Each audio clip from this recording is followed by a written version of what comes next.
నమస్తే సార్. నమస్తే. నమస్తే. ఎలక్షన్‌లు వస్తున్నాయి గదా! అవును. ఎలక్షన్‌లో ఎవరొస్తారనుకుంటున్నారు? 100% జగన్మోహన్ రెడ్డి వస్తారనుకుంటున్నాం. ఎందుకంటారు? ఇప్పుడు ఇతను చిన్న వయసులో ఎలక్షన్‌కు వచ్చే ముందు ఇతన్ని ఇబ్బంది పెట్టారు.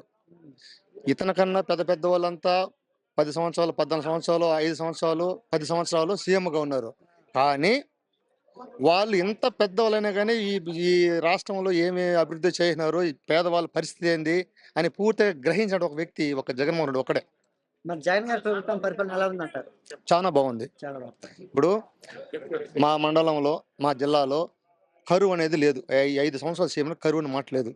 ప్రతి ఒక్కరు సస్యశ్యామలంగా మా హై స్కూల్ బడులు చూడండి, మా పల్లెల్లోకొచ్చి ఎంత బాగున్నాయంటే బడులు, అంత బాగున్నాయి. చంద్రబాబు ప్రభుత్వం పూర్తిగా అంత బడులన్నీ మూసేసినారు.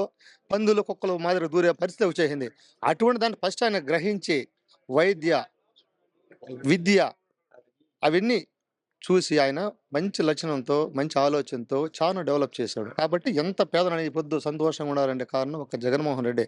మళ్ళీ 14 ఏళ్ల సీఎం చంద్రబాబు చూడు పట్టించుకోలేదు. అతని గురించి ఒకటి మంచి పని అని చెప్పుకునే దానికి కూడా సాక్ష్యం లేదు. మరి ఇప్పుడు టీడీపీ, జనసేన, బీజేపీ కలిసి వస్తున్నాయి గదా! హ్మ్. దానివల్ల జగన్ గారికి ఎఫెక్ట్ పడుతుందంటారా? ఏం లేదు. ఎందుకంటే పవన్ కళ్యాణ్ అనేవాడు ఒక స్టాండ్ లేని వ్యక్తి.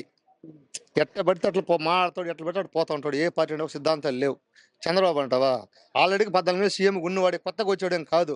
నువ్వు 14 ఏళ్ళు ఏదైనా అభివృద్ధి చేసుండి, నేను మంచి పని చేసినానని చెప్పండి. ఏ మీటింగ్లు కానీ జగన్మోహన్ రెడ్డి తిడతాడు తప్పించి, నేను ఈ పని చేశాను దీన్ని చూసి ఓటేయమని చెప్పి ఒక మాట అడగండి.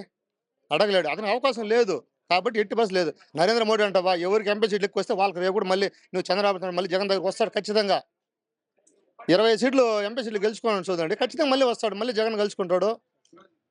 అది వాళ్ళ పరిస్థితి. ఏది ఈ పొద్దు అవసరం కోసం, ఏదో ఒక బెత్తు కోసం, ఏదో ఒక దీనికోసం వాళ్ళు ముగ్గురు కలిసినా తప్పించి ఏదో సాధిద్దామని మాత్రం కానే కాదు. 100% కాదు. మరి ఇప్పుడు సిరిమల గారు కాంగ్రెస్‌లో చేరారు. దానివల్ల జగన్ గారికి ఎఫెక్ట్ పడుతుందంటారా? లేదు. ఇప్పుడు శర్మిలమ్మ అనేది జగన్ ఉన్నది ఉండే ఆమె ఏదో పార్టీ పడేసి ఏమో ఇంత ముందు ఏమో జనాలకు తెలియదు కాదు. అప్పుడు కూడా నా జగనన్న చెల్లెను, జగనన్న బాణము, వైఎస్ఆర్ నేను బిడ్డని చెప్పుకుంటున్నా కానీ ఆమె చేసింది ఏం లేదు. ఊరికే తెలంగాణ చూసినా కదా పరిస్థితి ఏం లేదు. ఏడొస్తున్నారు వాళ్ళు తెలంగాణలో. ఆయన గురించి ఇంత అప్పు చేసి ఇంత పార్టీ కోసం పెట్టినా చెప్పటం. ఏడ పరిస్థితి ఎవరు నమ్మరు. ఊరికి ఆమె ఎందుకు తొందరపడేది? అదంతా వేస్ట్ అదంతా. మరి పవన్ కళ్యాణ్ జగన్ గారిని పాత్రను తిట్టేస్తా, అది చేస్తా, ఇది చేస్తా అంటున్నారు. మీరేమంటారు? ఇప్పుడు పోయినసారి చూసినాం 19 ఒక్క సీటు గెలవకుండా తొక్కేసినారు పాతాళానికి. మళ్ళీ పడి లేసి ఈ పొద్దు మళ్ళీ అతను లేపుకొని వచ్చినారు. ఎవరు?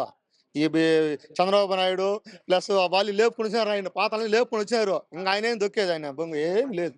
మరి ఈసారి వైసీపీ గెలుస్తుందంటారా? 100%. ఎన్ని సీట్లు వస్తాయి అనుకుంటున్నారు? అప్పుడు 151 వచ్చింది. ఒకవేళ ఈ పొత్తులు ఏదైనా పోరాడిగారని ఏదైనా ఒక 2, 3, ఒక 5 తగ్గచ్చు తప్పించి ఆ. 100% వస్తుంది. మరి ఎమ్మెల్యే ఎవరు? సునీల్ గారు సునీల్ ముందు ఆల్రెడీగా అప్పుడు అదృష్టం లేక అప్పుడు సీఎం జగన్మోహన్ కాలేకుండా కూడా ఎమ్మెల్యే గెలిచారు. 2014లో గెలిచారు. మళ్ళీ 19లో టికెట్ ఈ అనార కారణంలో రాలేదు. మళ్ళీ వచ్చింది. కాబట్టి కంపల్సరీ మళ్ళీ ఆయన గెలుస్తాడు. ఎందుకంటే జనాల్లో కొంచెం మంచి ఒపీనియన్స్ ఉంది. మంచి చదువుకున్న వ్యక్తి, అందరితో కలిసి పోతాడు కాబట్టి ఇబ్బంది ఏం లేదు. గెలిపిస్తారు సునీల్. 100%. నమస్తే బ్రదర్. ఎలక్షన్ వస్తున్నాయి కదా, ఎలక్షన్ ఎవరు వస్తారు? చంద్రబాబు, జగన్ గారు? 100కి 100 జగన్మోహన్ రెడ్డి గారే వస్తారు బ్రదర్. ఎందుకంటారు? ఆయన చేసినటువంటి సంక్షేమ పథకాలు కావచ్చు, ఆయన చేసినటువంటి అభివృద్ధి కావచ్చు, నిష్పక్షపాతంగా పేదలందరికీ పార్టీలు చూడకుండా కుల మతాలకు అతీతంగా అర్హులైన ప్రతి ఒక్కరికి వాలంటీర్ వ్యవస్థ ద్వారా వాళ్ళ ఇంటికే నేరుగా బటన్ నొక్కి చేరవేసిన పథకాలే మళ్ళీ ఆ జగన్మోహన్ రెడ్డికి శ్రీరామ్ రక్షక అయ్యి ఆయన సీఎం చేస్తారు. మళ్ళీ మరి జగన్ గారి అభివృద్ధి పరిపాలన ఎలా ఉందంటారు?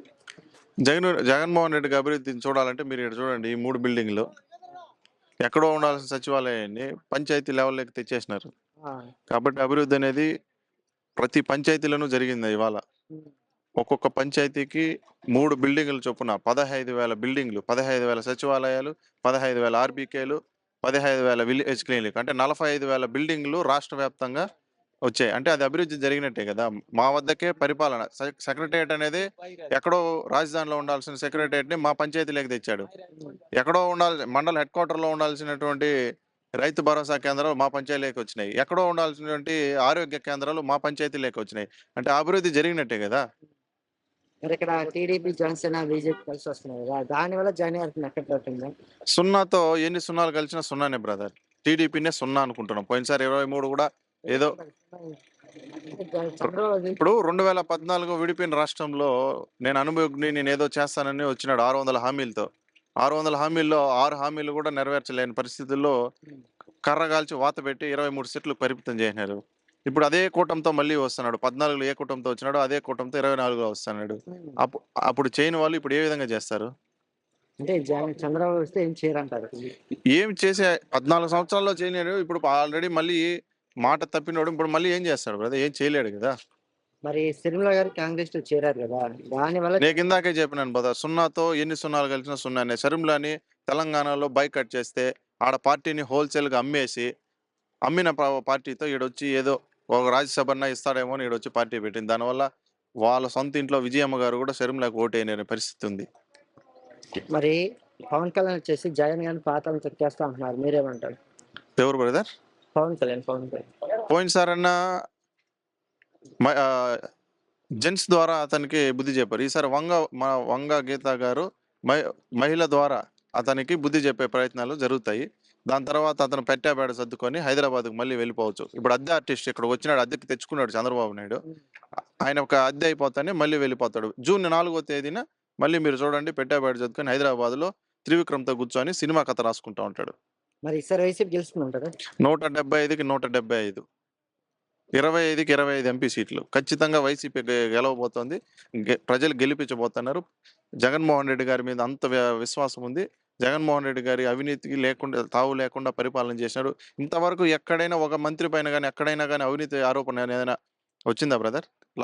గత ప్రభుత్వం జన్మభూమి కమిటీలు ఏ విధంగా దోచుకు తిన్నాయి, పీడించుకొని తిన్నాయి, ప్రజలందరూ ఇంకా మర్చిపోలేదు. రాత్రిలో నిద్రపోతే కూడా జన్మభూమి కమిటీ పేరు చెప్తే ఉలిక్కి లేసే విధంగా జనాలు ఇప్పటికీ 5 సంవత్సరాల్లో కూడా మర్చిపోని విధంగా ఉన్నారు.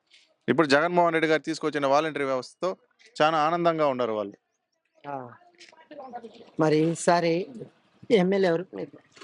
మేము డాక్టర్ సునీల్ కుమార్ గారు గతంలో 2014లో ఆయన ఎమ్మెల్యేగా చేస్తున్నారు. డాక్టర్ గారు, చదువుకున్న వాళ్ళు, విజ్ఞానవంతులు. ఖచ్చితంగా లాస్ట్ టైం 30,000 మెజారిటీ వచ్చింది. ఈసారి 50,000 మెజారిటీతో అత్యంత మెజారిటీగా ముందుగా ఈ పూతలపట్టు కాన్స్టిట్యూషన్ జగన్మోహన్ రెడ్డి గారికి కానుక 4వ తరంగా, అంటే అప్పుడు రాజశేఖర రెడ్డి గారు ఉన్నప్పుడు ఒకసారి, తర్వాత 2 పర్యాయాలు జగన్మోహన్ రెడ్డి గారికి, ఇప్పుడు మూడోసారి కూడా జగన్మోహన్ రెడ్డికి మేము పంపించేదానికి సిద్ధంగా ఉన్నాం.